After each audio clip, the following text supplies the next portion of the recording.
Hello my dear students, आप सभी का स्वागत है। स्टूडेंट्स, इससे पिछले वीडियो में हमने चैप्टर फर्स्ट का रिवीजन करवाया था, है ना, जियोग्राफी यानी भूगोल का। ओके, एसएसटी में से ही आता है। सोशल साइंस में, सोशल साइंस का आप लोगों का एग्जाम होने वाला है, उनसे पहले मैं सोचता हूँ आप लोगों का रिवीजन करवा दूँ। आप इसे चाहे तो खुद से मतलब लर्न कर सकते, खुद से पढ़ सकते हैं। देखिए, खुद से पढ़ के समझने और दूसरे से समझने में अंतर होता है ना। तो अब मैं आपको समझाऊंगा ना, आप उसको सुनना है, सुनने से क्या होगा, ज़्यादा याद होगा। इसीलिए ध्यान दीजिए, और चैनल में नहीं तो चैनल को जरूर सब्सक्राइब कीजिए। चलिए, टाइम वेस्ट नहीं करते हुए स्टार्ट करते हैं। ये क्या है, चैप्टर 2 आपका भारत का भौतिक स्वरूप। भारत का भौतिक स्वरूप क्या है, भौतिक स्वरूप को हम लोग जानेंगे। तो देखिए, भारत के जो भौतिक स्वरूप में अगर बात किया जाए, यहाँ पे बात हुई है हिमालय पर्वत, उत्तरी मैदान, प्रायद्वीपीय पठार, भारतीय मरुस्थल, तटीय मैदान और द्वीप समूह। इन समूह का ही यहाँ पे चर्चा किया जाएगा। ओके, तो ये भारत का भौतिक स्वरूप है। तो यहाँ पे आपको फर्स्ट नंबर में जो दिख रहा है, या फर्स्ट नंबर हिमालय पर्वत है, फर्स्ट नंबर यहाँ पे मार्क लगा हुआ है हिमालय पर्वत का। ये आपका क्या होता है, हिमालय पर्वत है, समझ गए। उत्तरी मैदान ठीक इसी प्रकार आपको नीचे यहाँ देखने को मिलेगा उत्तरी मैदान। यहाँ पे आपका क्या होता है, उत्तरी मैदान होते हैं। ठीक है, देख लिए। प्रायद्वीपीय पठार तीसरा नंबर, ये आपका प्रायद्वीपीय पठार है। ये तीसरा नंबर जो दिख रहा है यहाँ पे, ये प्रायद्वीपीय पठार है, इसे पहचान लीजिए। ये अगर मैप आपको भरने के लिए अगर आएगा, मैप आपको ऐसे खाली रहेगा तो आपको भरने के लिए आएगा तो आप भर सकते हैं। ठीक है, कहाँ प्रायद्वीपीय पठार है, कहाँ हिमालय पर्वत है, ये सब आप भर सकते हैं। ठीक है, फिल कर सकते हैं। भारतीय मरुस्थल क्या है भाई, भारतीय मरुस्थल कितना नंबर में है, 4 नंबर में। तो ये 4 नंबर कहाँ है भाई, 4 नंबर आपका ये है। ये आपका भारतीय मरुस्थल हो गया, समझ में आ रहा है। ये याद रखना, ये यहाँ पे भारतीय मरुस्थल पाए जाते हैं भारत के। देखो, उसका तटीय मैदान कौन सा होता है, तटीय मैदान यहाँ देख लिया, तटीय मैदान देखना है। तो आपका ये तट के मैदान, तटीय मैदान जैसे कि समुद्र के आसपास जो मैदान होते हैं वही तटीय मैदान कहलाता है। ठीक है, समुद्र के अगल बगल इधर समुद्र है, इसके पास का जो मैदान है ना, वो तटीय मैदान होता है, समझ गए। उसके बाद एक आता है भारत के भौतिक स्वरूप में द्वीप समूह। तो द्वीप समूह किसे बोला गया है, देखिए, द्वीप समूह बोला गया है इसे, समुद्र में बीच में जहाँ टापू है, वो टापू में कुछ कुछ जगह बसे हुए हैं ना, जगह जहाँ रहते हैं कुछ कुछ लोग वहाँ पे, तो वो एक तटीय समूह हो गया। ठीक है, अंडमान निकोबार नाम सुने हो गए, तो ये निकोबार क्या भाई, एक तटीय समूह में आता है। ठीक है, तटीय समूह के बाहर मतलब द्वीप समूह में आता है, समझ में आ गया। तो ये 6 नंबर में द्वीप समूह है। ये हो गया स्टूडेंट्स क्लियर, पिक्चर को समझ गए। आगे बढ़ते हैं।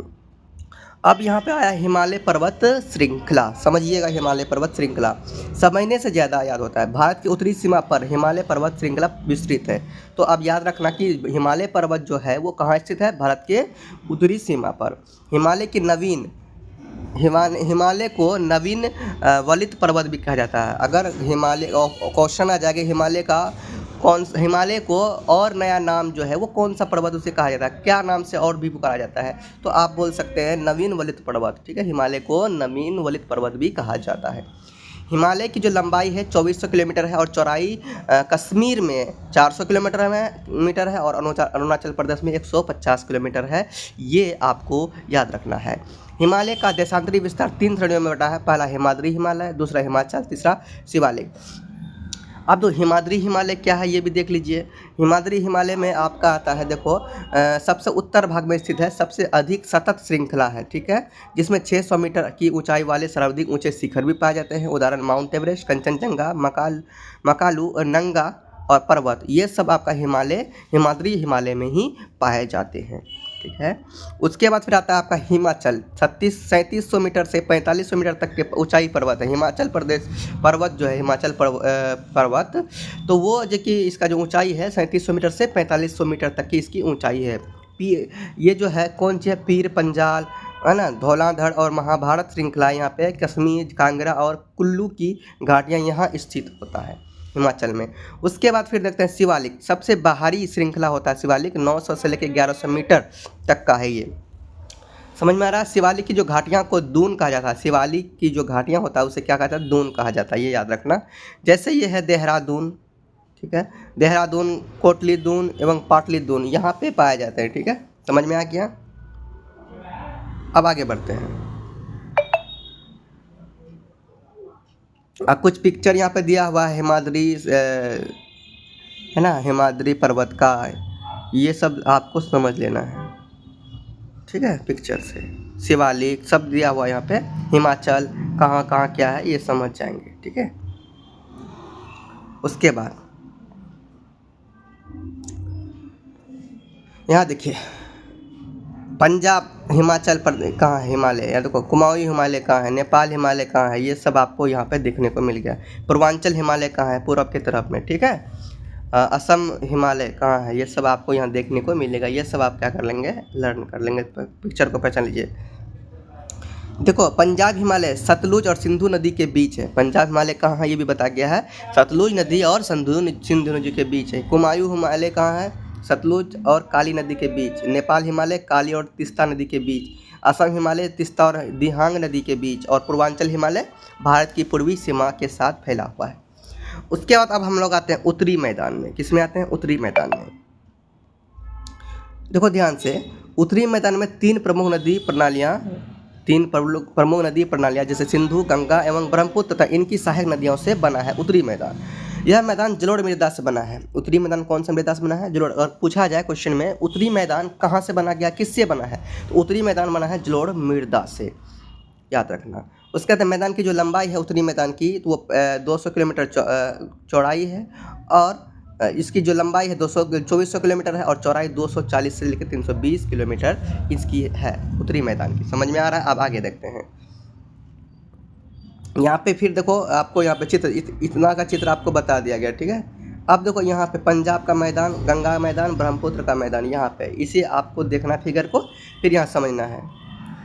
तो उत्तरी मैदान को 3 उपवर्गों में विभाजित किया गया। उत्तरी मैदान को भी 3 उपवर्गों में विभाजित किया गया। जैसे कि पंजाब का मैदान उत्तरी मैदान का पश्चिमी भाग है। इस भाग में दोआबों की अधिक संख्या है। दोआब क्या होता है, दो नदियों के बीच का भाग। दोआब क्या होता है, दो नदियों के बीच के भाग। गंगा का मैदान यानी कि धद्दर और तीस्ता नदियों के बीच गंगा का मैदान। ब्रह्मपुत्र का मैदान ब्रह्मपुत्र और उसकी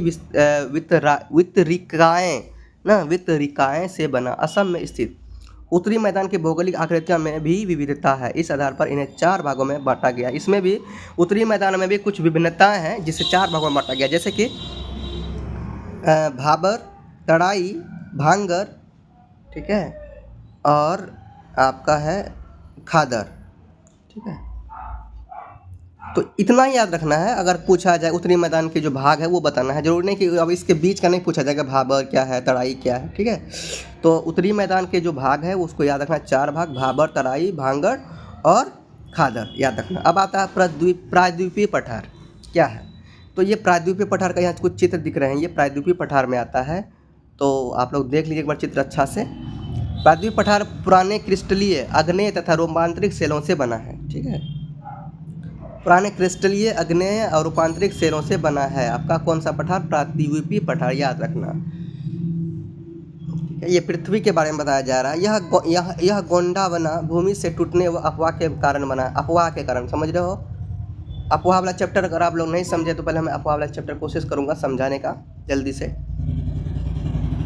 अफवाह क्या होता है। उसके बाद इस पठार के 2 मुख्य भाग है, मध्य उच्च भूमि तथा दक्कन का पठार। उसके बाद प्रायद्वीपीय पठार में पाई जाने वाली काली मृदा को दक्कन ट्रेप कहते हैं। यानी कि प्रायद्वीपीय पठार में जो काली मृदा पाई जाती है, प्रायद्वीपीय पठार में जो काली मृदा पाई जाती है, सुनो, प्रायद्वीपीय पठार में जो काली मृदा पाई जाती है उसे दक्कन ट्रेप कहते हैं। कौन सा ट्रेप कहते हैं, दक्कन ट्रेप। इसकी उत्पत्ति ज्वालामुखी से हुई है। इसकी उत्पत्ति कहाँ हुई है, ज्वालामुखी से हुई है, इसलिए इसके शैल अग्नेय है। भारतीय मरुस्थल, अब कहता क्या आता है, भारतीय मरुस्थल। भारतीय मरुस्थल अरावली पर्वतमाला के पश्चिमी छोर पर स्थित है। यह बालू के टिब्बों से ढका हुआ रेतीला मैदान है। इस क्षेत्र में प्रति वर्ष 150 मिलीमीटर से भी कम वर्षा होती है। अब ये देखो भारतीय मरुस्थल देख रहे हो, देख लो, इस साइड में ही स्थित होता है, इस भाग में। यहाँ की जलवायु शुष्क और कंटीली वनस्पति पाई जाती है। यहाँ की जलवायु शुष्क होती है और यहाँ कंटीली वनस्पति पाई जाती है, मतलब नुकीला टाइप का। लूनी नदी यहाँ की एकमात्र बड़ी नदी है भारतीय मरुस्थल में। यहाँ बरकान, अर्धचंद्राकार बालू के टिब्बे भी पाए जाते हैं, ठीक है। अब आता है तटीय मैदान, देख सकते हो। ये हमने अभी बताया था तटीय मैदान होता है ना, समुद्र के आसपास के जो मैदान है वो तटीय मैदान है। साइड जो है तटीय के मैदान। अब इसको थोड़ा जान लेते हैं। पश्चिमी तटीय मैदान पश्चिमी घाट और अरब सागर के बीच स्थित है। ये तो चित्र से आप लोग समझ गए होंगे ना, तटीय मैदान। अपेक्षाकृत संकरा, इस मैदान के 3 भाग हैं। उत्तरी भाग को कोंकण कहा जाता है, मध्य भाग को कन्नर और मैदान एवं दक्षिणी भाग को मलाबार कहा जाता है, मलाबार तट कहा जाता है।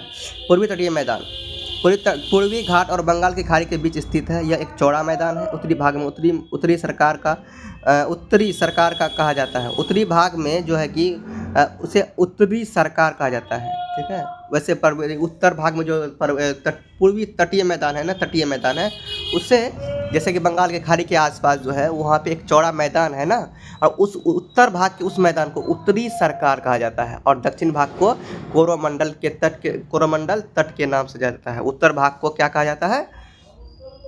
उत्तरी सरकार, और दक्षिण भाग को कोरोमंडल तट के नाम से जानता है। महानदी गोदावरी, कृष्णा एवं कावेरी नदी डाल्टा यहाँ पर बनता है।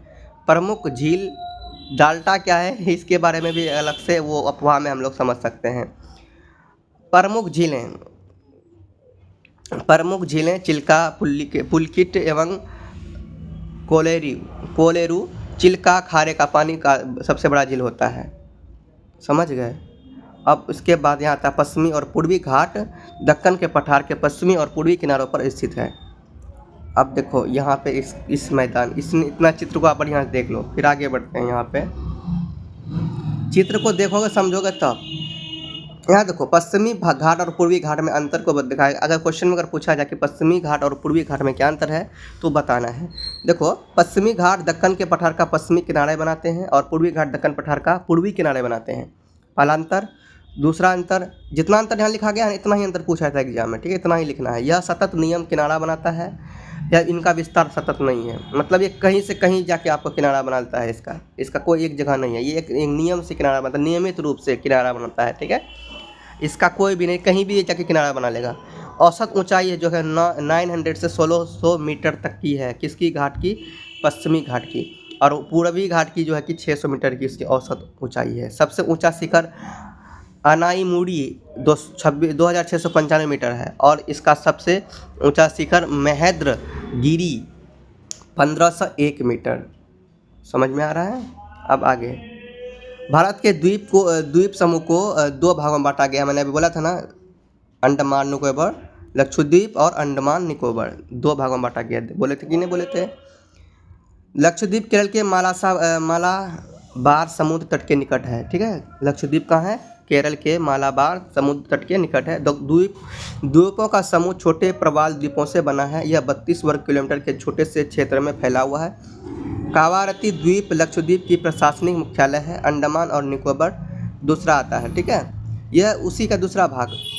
यह द्वीप समूह बंगाल के खाड़ी में स्थित है, अंडमान और निकोबार, ठीक है। यह द्वीप समूह मुख्यतः 2 भागों में बटा है, अंडमान और निकोबार। अंडमान उत्तर में है और निकोबार जो है कि दक्षिण साइड में है, ठीक है, हो गया। यह माना जाता है कि ये द्वीप समूह निर्मित पर्वत श्रेणियों के शिखर हैं। ये द्वीप विषुवत रेखा के समीप स्थित है तथा घने जंगलों में आच्छादित है। भारत की प्रमुख भौतिक आकृतियाँ, ये जो है कुछ दिखाया गया यहाँ पे आकृतियाँ, इसे आप सही से देखेंगे समझेंगे किस तरफ आपको ये कैसे पहचाना। पता है ये सब चीज़ आप लोग को देखने नहीं आता है ना, ध्यान से आपको गौर से खाली देखना कि किस साइड में क्या है। ये जो दिख रहा है ना, ये साइड में क्या है, ये साइड में क्या है, आपको ऐसे देखना है। ये साइड में क्या है, ये साइड में क्या है, ऐसे आपको देखना है, ठीक है। तो आपको ऐसे जब तक नहीं देखेंगे समझ में आएगा, कुछ भी समझ में ऐसा नहीं आएगा, इसलिए आपको ऐसे करके समझना है। समझ में आ रहा है? चित्र को रोक कर। अब देखो ये आपका कंप्लीट हो गया है। उसके बाद आप पूरा क्या करेंगे, जितने भी क्वेश्चन आप आराम से कर सकते हैं, समझा दे, रिवीजन करवा दिए। अब नेक्स्ट चैप्टर का रिवीजन करेंगे, तब तक चैनल को सब्सक्राइब कर लीजिए, बेल आइकन को दबा लीजिए। मिलता है नेक्स्ट वीडियो में, तब तक के लिए बाय। बोलो, प्रेम से रहो, प्रेम से पढ़ो, प्रेम से बोलो।